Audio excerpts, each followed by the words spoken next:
Have you ever wondered how internet works? Have you ever wondered how data is transmitted? Have you ever wondered how the POS system at the store is able to process our authorized transactions? I had those same questions too, and after some research, I found out about the submarine communication cables, which I didn't even know existed, so I'm pretty sure most of us are not going to know that they exist. Before I can tell you about the submarine communication cables, I would like to give you a little bit of history and tell you about the great men and their dreams and ideas that now help create and shape our Earth into a global community and able to communicate with everybody so fast.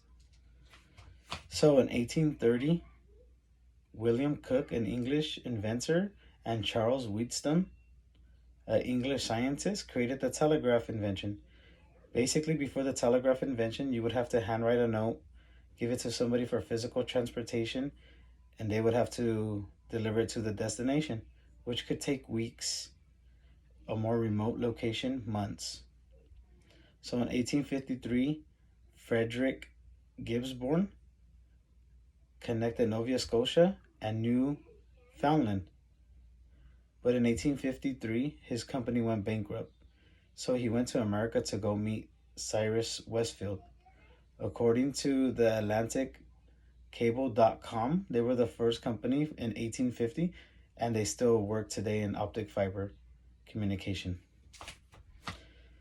So in 1854, Frederick Gibbsborn, he met Cyrus Westfield, who funded and sold stock, his personal income, to create the New York and Newfoundland and London Telegraph Company, which was goal purpose was to connect America to England.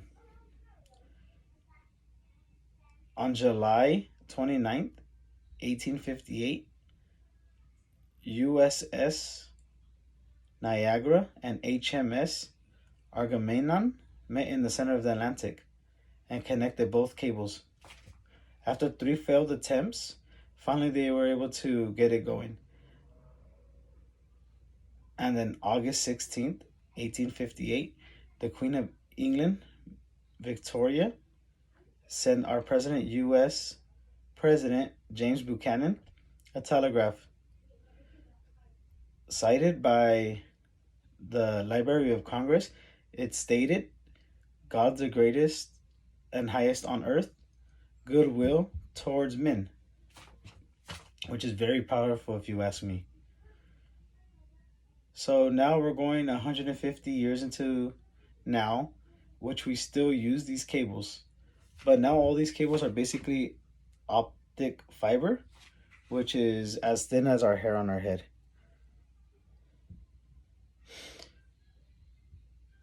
The cables are 10,000 miles long, cited by the Submarine Communications Map. Actually, my boss, I actually told him I'm doing my speech about the cables, and he actually used to work in making them and manufacturing them. And he was going to give me a visual aid to show you guys. I know. But he wasn't able to. He didn't go to work on Thursday and Friday due to sickness. So, but I mean, as soon as I get it, I'm gonna show you guys for reals. So, if you thought satellites process all this data and transmit it, you're 5% right. They only do 5%.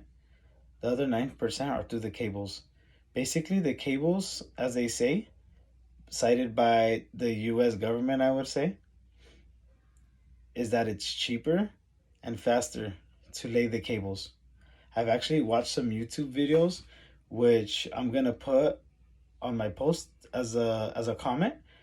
Actually, I found some very good YouTube videos that show you how they twirl all the cable nice and neatly, and how they have a robot which looks kind of like a Mars rover, and he goes on to the bottom of the ocean floor and makes a trench, and behind him he's laying the cable.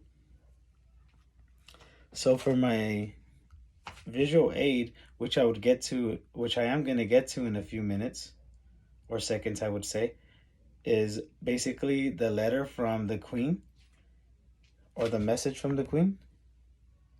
Sorry about that. From the message from the Queen and the President's response. And also I'm going to show you the map of the submarine communication cables. So, sorry about this.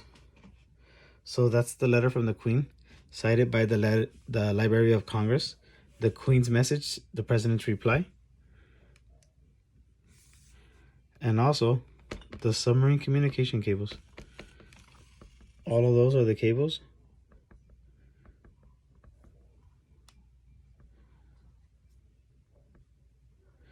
The Atlantic, the Pacific, everywhere.